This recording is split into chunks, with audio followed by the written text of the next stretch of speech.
ਵਾਹਿਗੁਰੂ ਜੀ ਕਾ ਖਾਲਸਾ ਵਾਹਿਗੁਰੂ ਜੀ ਕੀ ਫਤਿਹ। ਤੁਸੀਂ ਵੇਖ ਰਹੇ ਹੋ ਅਕਾਲ ਐਕਸਪ੍ਰੈਸ ਟੀਵੀ। ਦਿੱਲੀ ਦੇ ਜੰਤਰ ਮੰਤਰ ਵਿਖੇ ਖੇਤੀਬਾੜੀ ਬਿੱਲਾਂ ਦੇ ਵਿਰੋਧ ਨੂੰ ਲੈ ਕੇ ਕਿਸਾਨ ਜਥੇਬੰਦੀਆਂ ਵੱਲੋਂ ਦੇਸ਼ ਵਿਆਪੀ ਕਿਸਾਨਾਂ ਨੂੰ ਦਿੱਤੇ ਗਏ ਸੱਦੇ ਵਜੋਂ ਉੱਤਰਾਖੰਡ ਦੇ ਊਧਮ ਸਿੰਘ ਨਗਰ ਅਤੇ ਯੂਪੀ ਦੇ ਰਾਮਪੁਰ ਤੋਂ ਦਿੱਲੀ ਜਾ ਰਹੇ ਕਿਸਾਨਾਂ ਦੇ ਕਾਫਲੇ ਨੂੰ ਯੂਪੀ ਪੁਲਿਸ ਨੇ ਰਾਮਪੁਰ ਦੇ ਚੀਨੀ ਮਿਲ ਵਿਖੇ ਹੀ ਰੋਕ ਲਿਆ। ਧਰਨੇ ਦੇ ਦੌਰਾਨ ਕਿਸਾਨ ਆਗੂ ਤੇਜਿੰਦਰ ਸਿੰਘ ਵਿਰਕ ਦਾ ਕਹਿਣਾ ਸੀ ਕਿ ਸਰਕਾਰ ਕਿਸਾਨ ਦੀ ਆਵਾਜ਼ ਨੂੰ ਦੱਬਣ ਦਾ ਕੰਮ ਕਰ ਰਹੀ ਹੈ, ਮਗਰ ਇਸ ਵਾਰ ਲੜਾਈ ਆਰ ਜਾਂ ਪਾਰ ਦੀ ਹੈ। ਉਹਨਾਂ ਨੇ ਕਿਹਾ ਕਿ ਕਿਸਾਨ ਕਿਸੇ ਵੀ ਤਰ੍ਹਾਂ ਦਿੱਲੀ ਜ਼ਰੂਰ ਪਹੁੰਚਣਗੇ।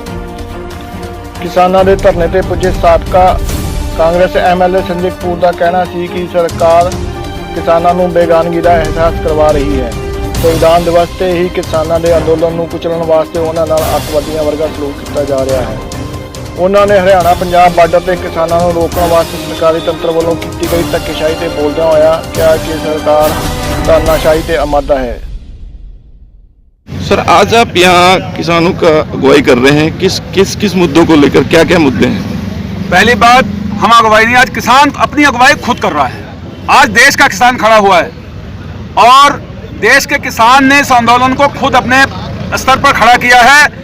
आज हम लोग पीछे हैं, किसान हमारे आगे है और ये पूरे देश का लाखों किसान, हिंदुस्तान के इतिहास में साढ़े 500 किसान संगठन पहली बार संगठित हुए हैं और ये बहुत बड़ा आंदोलन बनने जा रहा है।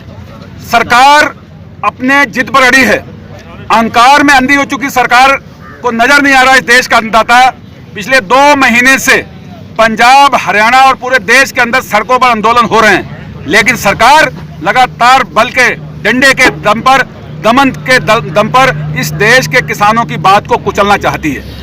तो ये हम कहना चाहते हैं कि इस देश का किसान अब सड़कों पर आ चुका है। आर पार की लड़ाई है, किसान के जीने मरने का सवाल है। ये तीनों कानून हमारे गले का फंदा हैं और किसान इस आर पार की लड़ाई के लिए निकला है। आज देश का लाखों किसान दिल्ली जंतर मंतर पर जब अपनी बात कहने जा रहा हो और उस पर सरकारें अब जो है और मशीनरी सिस्टम लगकर उसका दुरुपयोग करे मशीनरी का सरकार और हमारा दमन कर रही है, हमें जाने नहीं दे रही है। आज लाखों किसान दिल्ली की ओर बढ़ रहा है और लाठीचार्ज हो रहा है जगह जगह पर, पुलिस दमन कर रही है। तो लोकतांत्रिक देश के अंदर हमारे संवैधानिक अधिकारों का हनन हो रहा हो। आज हमारा संविधान दिवस है, 26 नवंबर संविधान दिवस पर जब देश का संविधान लिखा गया हो और उसी दिन हमारे संविधान की धज्जियां उड़े, ये मोदी सरकार अपने अहंकार में अंधी है। लेकिन हम कहना चाहते हैं तमाम किसान जो है, आज तमाम संगठनों के लोग हैं हमारे बीच में, तराई किसान संगठन और ये संयुक्त मोर्चा जो बना है, बड़े किसान संगठन एक मंच पर आए हैं। तो ये तय है, या तो ये कानून रहेंगे या ये सरकार रहेगी। ये तय हो चुका है, सर किसानों ने तय कर लिया है कि ये लड़ाई भले 2 साल 4 साल लड़नी पड़े, लेकिन ये आर पार की लड़ाई है। इन कानूनों के रहते किसान अपने घर में नहीं बैठेगा।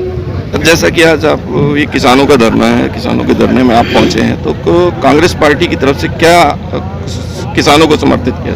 देखिए, ये किसी पार्टी का धरना नहीं है। हम सबसे पहले किसान हैं और देश का अन्नदाता इस सरकार द्वारा हमें कहा जाता है, मगर बड़े दुर्भाग्य की बात है, एक तरफ आप अन्नदाता करें, दूसरी तरफ इस ठंड के मौसम में उन पर पानी की बौछार लगा के उनके जो आंदोलन है उसको समाप्त करने का प्रयास किया जा रहा है। ये कौन सा लोकतांत्रिक देश है, मैं समझ नहीं आ रहा है। किसान अपनी मांगों के लेकर शांतिप्रिय ढंग से अपनी बात रखना चाहता है, तो ये डिक्टेटरशिप मैं समझता हूँ बहुत लंबे समय चलने वाली नहीं है। जब किसान ने जब अंगड़ाई ली है तो बड़े बड़े अच्छे सूरमाओं को पस्त किया है और अच्छी अच्छी सरकारों को झुकना पड़ा है। जो चंद उद्योगपतियों के फायदे के लिए कानून लाया गया, उस कानून को वापस लें और हमारी जो MSP है उसे फिक्स किया जाए। ये कानून का में लोकतंत्र में अधिकार है किसान का, वो अपनी बात रखना चाहता है। आज उस बात को रखने नहीं दिया जा रहा है। किसान अपने जंतर मंतर पे जाना चाहता है तो जाने नहीं दिया जा रहा है। कैसे देश चलेगा, कैसे प्रदेश चलेगा, ये भगवान ही जानता है। मैं समझता हूँ जब बुरा वक्त आता है किसी भी सरकार का तो उसकी मत मारी जाती है। मुझे आज संविधान दिवस है और आज संविधान के दिवस के मौके पर संविधान की धज्जियां उड़ाने का काम किया जा। अभी मैं सुबह टीवी पे देख रहा था जिस तरीके से रोकने का काम किया जा रहा है, जैसे कोई बहुत बड़ा देश को आक्रमण करने जा रहा हो, उसे टेररिस्ट आ रहा है, उनको घेरा जा रहा है।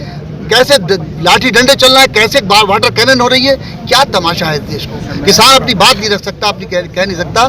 तो मैं समझता हूँ गला घोटने का काम अब खत्म करना चाहिए और जो जनता की मांग है, जो किसान की मांग है, उस पर सरकार को एहसास होना चाहिए और सरकार को उनकी मांगों को पूरा करना चाहिए। और जब तक ये मांगे पूरी नहीं होगी, जहाँ जहाँ किसान साथी खड़े होंगे, मैं भी एक किसान हूँ, सबसे पहले मैं किसान हूँ, बात को मैं किसी पार्टी का प्रतिनिधि हूँ, मैं उनके साथ कंधे से कंधा मिला के हमेशा खड़ा रहा हूँ और आगे भी खड़ा रहूंगा। जो इन लोगों का फैसला होगा उस फैसले के साथ मैं हमेशा खड़ा रहूंगा। एमएसपी की मांग तो बहुत लंबी है, कांग्रेस के समय पे भी इसकी मांग रखी गई थी, लेकिन तब भी कोई फैसला नहीं लिया गया।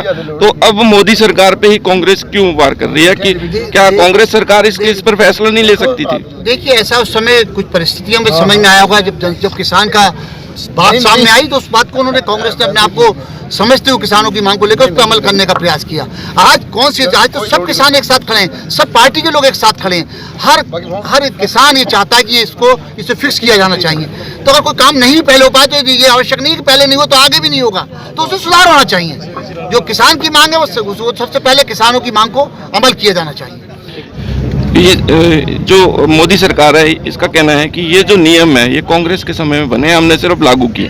तो अगर बने थे तो उस समय अगर चाहती तो लागू कर सकती, उन्होंने क्यों लागू, कोई कमी रही होगी इसीलिए कांग्रेस ने लागू नहीं किया, तो उन्हें लागू करने की क्या आवश्यकता थी? और लागू भी किया जब किसान की मांग आई थी तो उन्हें वापस ले लेना चाहिए। कोई इतने बड़ा शान नहीं घटेगी भाई। किसान का आप अन्नदाता कहते हो और आप उसकी मांग जो कर रहा है उसे आप पूरा करने की कोशिश नहीं कर रहे हो, उन्हें डिक्टेटरी के जरिए उनकी आवाज को कुचलने का काम करो, तो देश ऐसे नहीं चल पाएगा।